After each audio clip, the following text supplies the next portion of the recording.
I was born and raised in Logan County. So I grew up on a little farm and ranch west of Stapleton, about 15 miles.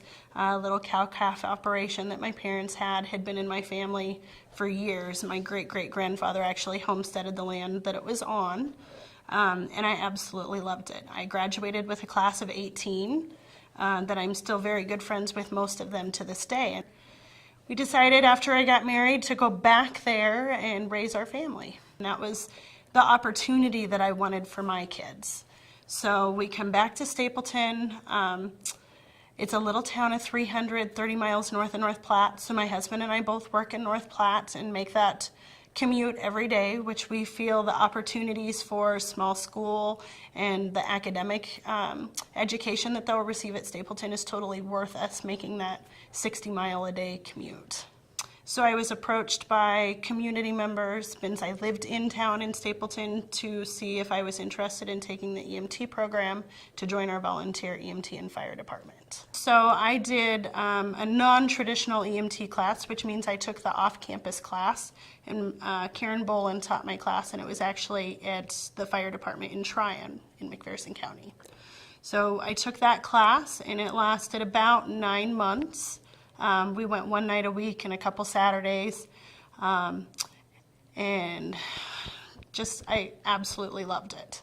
So I finished that program, took my national registry, passed that, joined the local fire department as an EMT, and my passion for helping people just grew.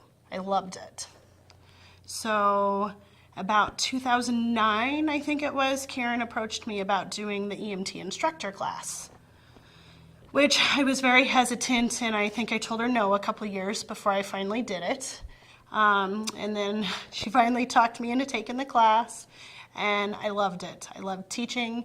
I love teaching people to help people, and I think I'm, like 10 or 11 full EMT classes into my teaching career now. I taught in Arthur County last year, and I'm teaching the on-campus class this year. So it's been about 6 years ago that I decided that I wanted to further my education, and I took the paramedic class on the North Platte campus. It was a traditional class, so it took 18 months to finish. So to become a paramedic, like I said, I took the traditional class, which took 18 months, and then after that 18 months is done, you have 230 clinical hours in the hospital, with designated places that you can get those hours, like ER, OR to get intubations, and then ICU for hands-on experience as well. And then once that is finished, then you can start your ride-alongs, and there are 300 hours of ride-alongs and 50 what they consider team leads, so you have to be in charge of at least 50 calls. Took national registry, and then shortly after I finished that, I was hired at Priority Medical as a paramedic for their transport service. And that's what I do now, as well as working part-time in the ER as a paramedic. So I also volunteer for Stapleton Fire and Rescue, and we do have a very small ambulance service.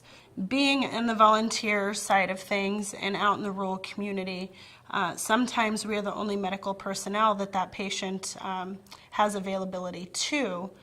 And when we do have to transport somebody, our transport times are anywhere from 30 minutes to an hour that we may have this patient, and every decision that we make is our decision because we don't have a doc in the back of the rig with us. It's amazing knowing that you're saving somebody's life, that if they live or die is in your hands, in your recognition of the problem that's going on. But that's what some of us live for. I love having mid-planes in our area. We have high school students that I know are doing dual credit classes. We actually had a student from Stapleton graduate high school 2 years ago with his 2-year associate degree from Mid-Plains because he was able to take dual credit classes while he was in high school. So it's a great service that you guys provide for us. My EMT class that I'm teaching on campus right now, I have 16 students in, which who knew there were 16 students interested in taking an EMT class to be able to help their communities. So I really think that it's a very important service that we have in our communities to be able to offer those people opportunity to go to school. You know, if we didn't have our 2-year college here, I don't know how many would go to a bigger area to go to college and finish those degrees. I wouldn't have went to college if it wasn't here.